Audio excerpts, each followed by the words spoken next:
மருத்துவ வரலாற்றில் பிலிப் லெவினுடைய மிக முக்கியமான பங்களிப்புகள் என்னென்னன்றதை பார்க்கலாம். பிலிப் லெவின் அமெரிக்காவை சேர்ந்த ஒரு இம்யூனோஹீமட்டாலஜிஸ்ட், அதாவது நோய் எதிர்ப்பு இரத்தவியலாளர். இவர் 1900ஆம் ஆண்டு ஆகஸ்ட் 10 அன்னைக்கு பெலாரூஸோடைய மின்ஸ் ரீஜனில் இருக்கிற கிளட்ஸ்கில் பிறந்தாங்க. இவருக்கு 8 வயசு இருக்கும்போது இவருடைய குடும்பம் யுனைடெட் ஸ்டேட்ஸோடைய நியூயார்க்கில் இருக்கிற புரோக்லினுக்கு இடம்பெயர்ந்து போயிடுறாங்க. பிறகு இவர் அங்கு தான் வாழவும் வளரவும் ஆரம்பிச்சிருந்தாங்க. மேலும் மருத்துவமும் படித்தாங்க. இதுக்கப்புறமா 1935ஆம் ஆண்டு இவர் யுனைடெட் ஸ்டேட்ஸில் இருக்கிற நியூ ஜெர்சியோடைய நியூயார்க்கில் இருக்கிற நியூயார்க் பெர்த் இஸ்ரேல் ஹாஸ்பிட்டல், அது இன்றைய காலகட்டத்தில் New York Beth Israel medical centre அப்படின்னு அழைக்கப்படுது, அங்கு ஒரு பாக்டீரியாலஜிஸ்டாகவும் சிராலஜிஸ்டாகவும் நியமிக்கப்பட்டாங்க. இந்த நிலையில் 1937ஆம் ஆண்டு ஒரு பெண் பிரசவத்திற்காக அந்த மருத்துவமனையில் அனுமதிக்கப்பட்டாங்க. பிரசவத்தின் போது அந்த பெண்ணினுடைய குழந்தை haemolytic disease of the newborn அப்படின்ற ஒரு வகையான இரத்த நோயினால் பாதிக்கப்பட்டு இறந்து பிறந்தது. அந்த காலத்திலலாம் இந்த haemolytic disease of the newborn எதனால் ஏற்படுதுன்ற சரியான புரிதல் இல்லாமல் இருந்தது. ஸோ அந்த குழந்தை அந்த டிசீஸ்னால இறந்து பிறந்தது. இதுக்கப்புறமா அந்த பெண்ணுக்கு இரத்தப்போக்கு ஏற்பட்டது. இதனால அதிகப்படியான ரத்தம் தொடர்ச்சியாக வெளியேறிட்டே இருந்தது. இப்போ வேற வழி இல்லை, அந்த பெண்ணுக்கு பிளட் டிரான்ஸ்ஃபியூஷன் பண்ணணும், அதாவது வேறு ஒருத்தவங்களுடைய ரத்தத்தை ஏற்றணும் அப்படின்ற நிலை ஏற்பட்டது. அப்போ அந்த பெண்ணினுடைய ஹஸ்பண்டோடைய பிளட் குரூப்பும் அந்த பெண்ணுடைய பிளட் குரூப்பும் ஒரே தான் இருந்தது. அதனால அவங்களுடைய ஹஸ்பண்டோடைய பிளட் எடுத்து அந்த பெண்ணுக்கு செலுத்தினாங்க. செலுத்தின பிறகு சிவியரான டிரான்ஸ்ஃபியூஷன் ரியாக்ஷன் ஆனது அந்த பெண்ணுக்கு ஏற்பட்டது. அதாவது ரொம்ப கடுமையான இரத்த மாற்றத்திற்கு பிந்தைய ரியாக்ஷன் ஆனது அந்த பெண்ணினுடைய உடலில் ஏற்பட்டது. குறிப்பாக அந்த பெண்ணுக்கு உடல் வலி ஏற்பட்டது. அதே மாதிரி அவங்களுடைய சிறுநீரில் நிறமாற்றம்லாம் ஏற்பட்டது. இது ரொம்ப ஆச்சரியமான ஒரு விஷயமா இருந்தது. ஏன்னா பிளட் குரூப் மிஸ்மேட்ச் ஆனால் மட்டும்தான் இந்த மாதிரியான பிரச்சனைகள் ஏற்படும். உதாரணமாக இப்போ ஏபிஓ பிளட் குரூப் இருக்குன்னா ஏ பிளட் குரூப் உள்ளவங்களுக்கு பி பிளட் குரூப்பை ஏற்றுறதன் மூலமாகவும், அதே மாதிரி ஓ பிளட் குரூப் உள்ளவங்களுக்கு ஏ பிளட் குரூப்பை ஏற்றுறதன் மூலமாகவும், இந்த மாதிரி பொருத்தம் இல்லாமல் மாற்றி ஒருத்தவங்களுடைய ரத்தத்தை இன்னொருத்தவங்களுக்கு செலுத்தினா மட்டும்தான் இந்த மாதிரியான டிரான்ஸ்ஃபியூஷன் ரியாக்ஷன் ஆனது ஏற்படும். ஆனால் இவங்களுக்கு சரியான, அதாவது இவங்களுடைய ஹஸ்பண்டோடைய பிளட் குரூப்பும் இவங்களுடைய பிளட் குரூப்பும் சேம் தான். அதனால தான் இவங்களுடைய ஹஸ்பண்டோடைய பிளட்டு தான் இவங்களுக்கு ஏற்றப்பட்டது. அப்படி இருந்த போதும் கூட இந்த சிவியரான ரியாக்ஷன் ஆனது ரத்த மாற்றத்திற்கு பிறகு ஏற்படுறதுக்கு என்ன காரணம் அப்படின்னு அப்போ புரியல. அப்போ ரூஃபஸ் இ ஸ்டட்சன் அப்படின்ற ஒரு அமெரிக்காவை சேர்ந்த மகப்பேறு மருத்துவர், அவர் பிலிப் லெவினை அழைச்சி இதை பற்றி ஆராய்ச்சி பண்ணணும் அப்படின்னு அவர் தெரிவித்தாங்க. பிலிப் லெவின் ஒரு பாக்டீரியாலஜிஸ்டாகவும் சிராலஜிஸ்டாகவும் அதே அந்த நியூயார்க் பெர்த் இஸ்ரேல் ஹாஸ்பிட்டலில் இருந்தனால இவர் அந்த பெண்ணினுடைய பிளட்டை கலெக்ட் பண்ணாங்க. அதுக்கப்புறமா அந்த பெண்ணினுடைய ஹஸ்பண்டோடைய பிளட்டையும் அவர் கலெக்ட் பண்ணாங்க. கலெக்ட் பண்ணதுக்கப்புறமா இந்த பெண்ணினுடைய பிளட்ல இருந்து பிளட் சீரமை மட்டும் தனியாக பிரித்தாங்க. இந்த பிளட் சீரம் அப்படின்றது ஒரு திரவம். இதில் ரெட் பிளட் செல்ஸ் இருக்காது, ஆனால் ப்ரோட்டீன்ஸ் எல்லாம் இருக்கும். ஸோ அந்த மாதிரி அந்த பிளட் சீரமை தனியாக பிரித்தாங்க. அதுக்கப்புறமா இவங்களுடைய ஹஸ்பண்டோடைய பிளட்ல இருக்கக்கூடிய ரெட் பிளட் செல்ஸ், அதாவது சிவப்பு ரத்த அணுக்கள், அதை மட்டும் தனியாக பிரித்தாங்க. ஸோ இவங்களுடைய ஒய்ஃபோடைய அந்த பிளட்ல இருந்து பிளட் சீரமை பிரித்தாங்க. ஹஸ்பண்டோடைய பிளட்ல இருந்து ரெட் பிளட் செல்ஸை பிரித்தாங்க. பிரித்ததுக்கு அப்புறமா இப்போ இந்த ரெண்டையுமே இவர் கலந்தாங்க, பிலிப் லெவின் கலந்தாங்க. இப்படி கலந்த உடனே அந்த பெண்ணினுடைய பிளட் சீரமில் ஆன்டிபாடிஸ் உருவாகி இவங்களுடைய ஹஸ்பண்டோடைய ரெட் பிளட் செல்ஸை அப்படியே அட்டாக் பண்ண ஆரம்பிச்சிருந்தது. அதனால் அந்த ஒட்டுமொத்தமாக அந்த ரெட் பிளட் செல்ஸை அப்படியே அக்ளூட்டினேஷன் ஆக ஆரம்பிச்சிருந்தது. அதாவது அப்படியே குவிய ஆரம்பித்து ரத்தம் கட்டியாக மாற ஆரம்பிச்சிருந்தது. இது பிலிப் லெவினுக்கு குழப்பத்தை ஏற்படுத்தினது. ஏன்னா அவங்களுடைய ஹஸ்பண்டோடைய ஒய்ஃபோடைய 2 பேருடைய பிளட் குரூப்பும் ஒன்று தான். அப்படி இருக்கும்போது இந்த பிரச்சனை ஏற்படுது. இதுக்கப்புறமா அந்த பெண்ணினுடைய பிளட் சீரமை எடுத்து மற்ற நபர்களினுடைய ரெட் பிளட் செல்ஸோட கலந்து பார்த்தாங்க. அப்போ சில நபர்களினுடைய ரெட் பிளட் செல்ஸ் அப்படியே திரள்ச்சியாகி அக்ளூட்டினேஷன் ஆனது. ஆனால் சில நபர்களினுடைய ரெட் பிளட் செல்ஸ் அந்த மாதிரி ஆகலை. சாதாரணமாக ஒருத்தவங்களுடைய ரெட் பிளட் செல்ஸை இன்னொருத்தவங்களுடைய பிளட் சீரமில் கலந்தா நார்மலாக அது பிளட்டாக மாறிடும். ஸோ அது மாதிரி தான் ஆச்சு. ஸோ இப்போ தான் பிலிப் லெவினுக்கு ஒரு விஷயம் புரிய ஆரம்பிக்குது. அப்போ இந்த பெண்ணினுடைய ரத்தம் எல்லாருடைய ரத்தத்துக்கும் பெண்ணும் வந்து எதிர்க்கலை. அதுக்கு மாறாக சில அதே குரூப்பை சேர்ந்த ரத்தத்தை மட்டும் எதிர்க்குது, ஆனால் சில அதே குரூப்பை சேர்ந்த ரத்தத்தை வந்து எதிர்க்கலை. இந்த விஷயத்தை வந்து பிலிப் லேவின் வந்து புரிஞ்சுக்கிட்டாங்க. இப்போ உதாரணத்துக்கு அந்த பெண்ணுடைய அந்த பிளட் குரூப் வந்து ஏ அப்படின்னு வச்சுக்குவோம். அவங்களுடைய ஹஸ்பண்டோடைய பிளட் குரூப்பும் ஏ தான். இப்படி கலக்கும்போது ஏவன் வந்து சேர்ந்தால் பிரச்சனை ஏற்பட்டது. அதனால் இவர் வந்து அதே மாதிரி யார் யாருக்கெல்லாம் ஏ பிளட் குரூப் இருக்குதோ அத்தனை பேருடைய ரெட் பிளட் செல்ஸையும் தனித்தனியாக இந்த பெண்ணினுடைய அந்த ஏ பிளட் குரூப்புடைய பிளட் சீரமோட கலந்து பார்த்தாங்க. அப்படி பார்க்கும்போது சில நபர்களுடைய ரத்தத்தோட பொருந்தலை, ஆனால் சில நபர்களுடைய ரத்தத்தோட பொருந்தினது. அப்போ ஏதோ ஒரு வித்தியாசம் வந்து இந்த பெண்ணுக்கும் அந்த பெண்ணினுடைய பிளட் குரூப்புக்கும் மற்ற நபர்களினுடைய பிளட் குரூப்புக்கும் இருக்கு அப்படின்றத பிலிப் லேவின் வந்து புரிஞ்சுக்கிட்டாங்க. இதுக்கப்புறமா தான் இவருக்கு இன்னொரு விஷயம் புரிய வந்தது. அதாவது இந்த பெண்ணினுடைய ஏதோ ஒரு அன்னோன் ஆன்டிபாடிஸ் தான் அந்த இவங்களுடைய ஹஸ்பண்டோடைய அன்னோன் ஆன்டிஜன், ஏதோ ஒரு ஆன்டிஜனை எதிர்த்து போராடி அதை வந்து அக்ளூட்டினேஷன் ஆக்கியிருக்கு அப்படின்றது இவருக்கு தெரிய வந்தது. அது மட்டும் இல்லாமல் இதுதான் இந்த பெண்ணினுடைய குழந்தை இறந்து பிறக்கிறதுக்கும் காரணமாக இருக்கும் அப்படின்னு பிலிப் லேவின் வந்து கருதினாங்க. ஏன்னா அந்த பெண்ணுடைய அந்த குழந்தை வந்து ஒரு வகையான இரத்த நோயினால் பாதிக்கப்பட்டு தான் இறந்து போயிருந்தது.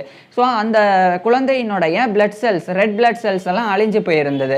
அப்போ அந்த குழந்தை இப்போ அந்த பெண்ணும் அவங்களுடைய ஹஸ்பண்டும் இணைஞ்சு தான் அவங்களுடைய வயிற்றுல வந்து அந்த கருவில் வந்து அந்த குழந்தை உருவாகி இருக்கு. அப்போ அந்த ஹஸ்பண்டோடைய ஏ பிளட் குரூப் தான் அந்த குழந்தையினுடைய பிளட்டாக இருந்திருக்கணும். இப்போ எப்படி அவங்களுடைய ஹஸ்பண்டோடைய பிளட்டை வந்து அந்த பெண்ணுடைய பிளட் வந்து எதிர்த்ததோ அதே மாதிரி தான் அந்த பெண்ணினுடைய வயிற்றில் இருந்த குழந்தையினுடைய பிளட்டையும் அவங்களுடைய பிளட் சீரம்ல இருந்த அந்த ஆன்டிபாடிஸ் வந்து எதிர்த்திருக்கணும். அதனால தான் அந்த குழந்தை இறந்து போயிருக்கணும் அப்படின்னு பிலிப் லேவின் வந்து ஒரு முடிவுக்கு வந்தாங்க. ஸோ ஏதோ ஒன்று தெரியாத ஒன்று அந்த பிளட் குரூப்பில் இருக்குது. வெறும் ஏ அந்த 2 பிளட் குரூப், பி இந்த பிளட் குரூப், அதே மாதிரி ஓ இந்த மாதிரி பிளட் குரூப் மட்டும் இருக்குது. அதை மட்டும் அப்படியே மாற்றம் பண்ணால் போதாது, அதில் வேற ஏதோ ஒன்று இருக்குது அப்படின்னு பிலிப் லேவின் புரிஞ்சுக்கிட்டாங்க. இதுக்கப்புறம் இதை வந்து ஒரு ஒர்க்காகவே இவர் வந்து ரூஃபஸ் ஈ ஸ்டட்சன் அப்படின்ற அந்த ஒரு மகப்பேறு மருத்துவர் கூட இணைஞ்சு எழுதினாங்க. எழுதி 1939ஆம் ஆண்டு அதை இவங்க 2 பேரும் an unusual case of intra group agglutination அப்படின்ற டைட்டிலில் வெளியிட்டாங்க. இது வந்து மிகப்பெரிய ஒரு விஷயமா இருந்தது. அதாவது haemolytic disease of the newborn ஏற்படுறதுக்கு என்ன காரணம் அப்படின்ற அந்த புரிதல் அப்போ இல்லாமல் இருந்தது. அப்போ இவர் சொன்னது என்னன்னா, ஒரு தாய்மார்களினுடைய ரத்தத்தில் இருக்கக்கூடிய ஆன்டிபாடிஸே சில நேரங்களில் அவங்களுடைய வயிற்றில் இருக்கக்கூடிய கருவில் இருக்கக்கூடிய குழந்தையினுடைய ரெட் பிளட் செல்ஸை வந்து அட்டாக் பண்ணுது. அதனால தான் குழந்தைகள் வந்து பிறக்கும்போது ஒன்று ஹீமோலைட்டிக் டிசீஸ் ஆஃப் த நியூபார்னோட ரொம்ப கஷ்டப்பட்டு அனீமியா மாதிரியான பிரச்சனைகளோட பிறக்குது அல்லது இறந்து பிறக்குது. அதுக்கு இதுதான் காரணம் அப்படின்னு இவர் கண்டறிஞ்சு சொல்லியிருந்தாங்க.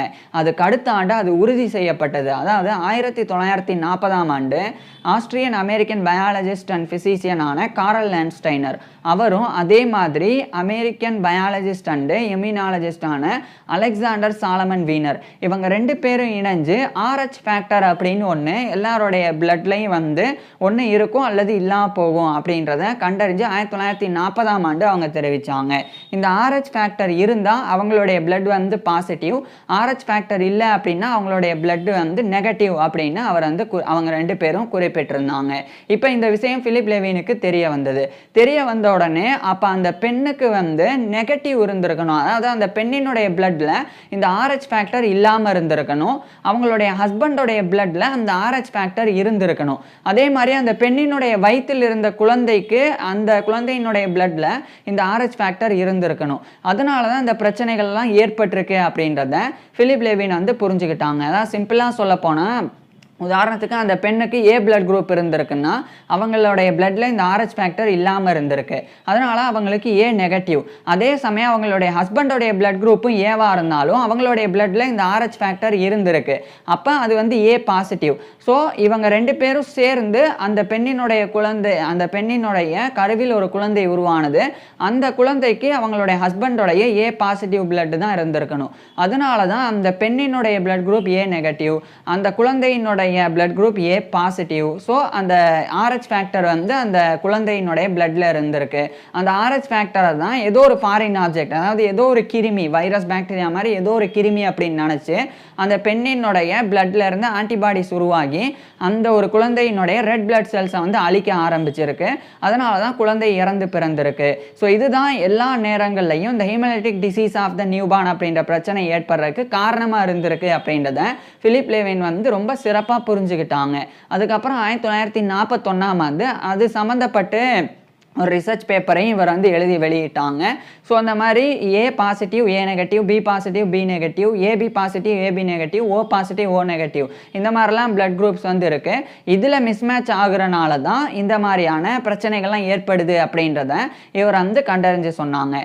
அது மட்டும் இல்லாமல் இவர் இன்னொரு விஷயத்தையும் சொல்லியிருந்தாங்க. முதல் முறை இப்போ ஒரு பெண்ணுக்கு வந்து நெகட்டிவ் பிளட் குரூப் இருக்குது, அதே சமயம் அந்த பெண்ணினுடைய ஃபீட்டஸ் கருவில் இருக்கக்கூடிய குழந்தை வந்து பாசிட்டிவ் பிளட்டோடு இருக்குது. இந்த சமயம் என்ன நடக்கும்னா முதல் முறை வந்து பெருசா பிரச்சனை ஏற்படாது. ஏன்னா முதல் முறை அவங்க கர்ப்பம் தரிக்கும் போது அந்த குழந்தையினுடைய பாசிட்டிவ் அந்த ஒரு பிளட் குரூப்பை வந்து தெரிஞ்சுக்கிட்டு அதை வந்து இந்த பெண்ணினுடைய நெகட்டிவ் பிளட் குரூப்ல இருந்து ஆன்டிபாடிஸ் உருவாகி அழிக்கிறதுக்குள்ள அந்த குழந்தைகள் வந்து வெளியே வந்துடும். அதனால முதல் முறை அந்த பிரச்சனை அந்த அளவுக்கு பெருசா ஏற்படுறது இல்லை.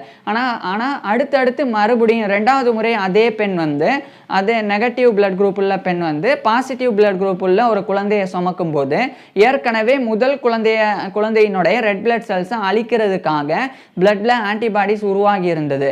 ஸோ அது வந்து அதுக்கப்புறம் தக்க வைக்கப்பட்டிருக்கும். ஸோ அந்த ஆன்டிபாடிஸ் வந்து உடனடியாக 2வது கருவில் உருவான அந்த குழந்தையினுடைய ரெட் பிளட் செல்ஸை வந்து அழிக்க ஆரம்பிச்சிடும். அதனால் அந்த குழந்தை வந்து ஒன்று இறந்து பிறக்கும் அல்லது ரொம்ப பலவீனமாக இருக்கும்போது பிறக்கும். ஸோ இந்த மாதிரியான பிரச்சனைகள்லாம் ஏற்படுது. அதை வந்து இவர் தான் கண்டறிஞ்சு சொன்னாங்க. So haemolytic disease of the newborn ஏற்படுறதுக்கு இது வந்து எரித்ரோபிளாஸ்டோசிஸ் ஃபெட்டலிஸ் அப்படின்னு அழைக்கப்படும். ஸோ இந்த நோய் ஏற்படுறதுக்கு இதுதான் காரணம் அப்படின்னு பிலிப் லேவின் தான் 1941 உறுதிப்படுத்தினாங்க. இதுக்கப்புறமா 1944 பிலிப் லேவின் வந்து ஒரு centre for blood research, blood group research, அதாவது centre for blood group research அப்படின்னு சொல்லி ஒரு சென்டரை இவர் வந்து யுனைடெட் ஸ்டேட்ஸோடைய நியூ ஜெர்சியில் இருக்கிற ராரிட்டன் அப்படின்ற இடம் அங்கே வந்து நிறுவினாங்க. அங்கே ஆர்த்தர் ரிசர்ச் ஃபவுண்டேஷன் அப்படின்னு ஒன்று இருந்தது. அந்த ஒரு இடத்துல தான் இவர் வந்து அதை வந்து நிறுவினாங்க. நிறுவனதுக்கு அப்புறமா அதனுடைய பயாலஜிக்கல் டிவிஷனுடைய டைரக்டராகவும் இவர் பணிபுரிஞ்சாங்க. அதுக்கப்புறம் 1946 Karl Landsteiner, Alexander S Wiener, Philip Levine இவங்க 3 பேருக்கும் Albert Lasker award for clinical research, அதாவது மருத்துவ ஆராய்ச்சிக்கான விருதானது இவங்களுக்கு வழங்கப்பட்டது. இவர் வந்து கௌரவிக்கப்பட்டாங்க. இதுக்கப்புறமா பிலிப் லேவின் வந்து தொடர்ச்சியாக இவர் வந்து டீச்சிங்லையும் குறிப்பாக இந்த பிளட் குரூப் சம்மந்தப்பட்ட டீச்சிங்லையும் ரொம்ப பெரிய விஷயங்களை வந்து ஏற்படுத்தினாங்க. நிறைய ஸ்டூடெண்ட்ஸுக்கு மென்டாராக இருந்தாங்க. அதே மாதிரி பிளட் குரூப் சம்மந்தப்பட்ட ரிசர்ச் வந்து இன்னும் மேற்கொள்ளப்படணும், இன்னும் ரத்த வகைகள் என்னெல்லாம் கண்டறியப்படாமல் இருந்திருக்கு அதெல்லாம் கண்டறியப்படணும் அப்படின்றதுல இவர் வந்து பிலிப் லேவின் வந்து ரொம்ப முக்கியமான பங்களிப்புகளை கொடுத்து வந்தாங்க. இந்த நிலையில் 1960களில் RH இம்யூனோகுளோபுலின் அப்படின்றதானது கண்டுபிடிக்கப்பட்டது. இது என்னன்னா இது ஒரு வகையான இன்ஜெக்ஷன். இது வந்து இப்போ ஒரு பெண்ணுக்கு நெகட்டிவ் பிளட் குரூப் இருந்து அந்த பெண்ணினுடைய வயிற்றுல பாசிட்டிவ் பிளட் குரூப் உள்ள குழந்தை இருந்தால் அப்போ அந்த பெண்ணுக்கு இந்த RH இம்யூனோகுளோபுலின் வந்து கொடுப்பாங்க. இதனால அந்த பெண்ணினுடைய ஆன்டிபாடிஸ் போய் அந்த குழந்தையினுடைய ரெட் பிளட் செல்ஸை வந்து அழிக்காது, குழந்தை பாதுகாப்பாக இருக்கும். ஸோ அதுக்காக கண்டுபிடிக்கப்பட்டது RH இம்யூனோகுளோபுலின் அப்படின்றது. ஸோ இது கண்டுபிடிக்கப்படுறதுக்கு முக்கிய காரணமே பிலிப் லேவின் தான். ஏன்னா இவர் தான் வந்து haemolytic disease of the newborn அப்படின்னா என்ன, அது எதனால் அந்த நோய் ஏற்படுது அப்படின்றதெல்லாம் விளக்கியிருந்தாங்க. அது புரிஞ்சனால தான் இது கண்டுபிடிக்கப்பட்டு இன்றைய காலகட்டத்தில் இந்த மாதிரியான பிரச்சனைகள், இந்த haemolytic disease of the newborn ஏற்படாமல் நிறைய குழந்தைகள் காப்பாற்றப்பட்டு வராங்க. அதுக்கு முக்கியமான காரணமாக பிலிப் லேவின் தான் வந்து இருந்து வராங்க. இப்பேற்பட்ட நபர் இறுதி 1987 அக்டோபர் 18 அன்னைக்கு இவருடைய 87 வயசில் இறந்து போனாங்க. ஒரே ஒரு விஷயம், இவர் பிறந்தது 1900 ஆகஸ்ட் 10 அப்படின்னு நான் சொன்னேன். சில இடங்கள்ல 1900 செப்டம்பர் 10 அப்படின்னு குறிப்பிடப்பட்டிருக்கு. இருந்தாலும் ஓரளவுக்கு ஆகஸ்ட் 10 தான் வந்து உறுதி செய்யப்பட்டிருக்கு. அதனால தான் அதை நான் சொன்னேன். ஸோ அந்த பிலிப் லேவின் பற்றி நீங்கள் என்ன நினைக்கிறீங்க அப்படின்றத கீழே கமெண்ட்ஸில் சொல்லுங்கள். அதே மாதிரி இந்த RH ஃபேக்டர் கண்டுபிடிக்கப்பட்டது அப்படின்னு நான் ரொம்ப சர்வசாதாரணமாக மேலோட்டமாக சொல்லிட்டு போயிட்டேன். ஆனால் இந்த RH ஃபேக்டர் கண்டுபிடிக்கப்படுறதுக்கு பின்னாடி மிகப்பெரிய ஒரு உழைப்பு இருக்குது. அது ரொம்ப சுவாரஸ்யமானது. அந்த RH ஃபேக்டர் எப்படி கண்டறியப்பட்டது அப்படின்றத பற்றி ஃபுல் டீட்டெயிலாக நான் ஏற்கனவே பேசியிருக்கேன். அதை பார்க்குறதுக்கு கீழே டிஸ்கிரிப்ஷனில் லிங்க் கொடுத்துருக்குறேன், கட்டாயமாக பாருங்கள். தேங்க்யூ.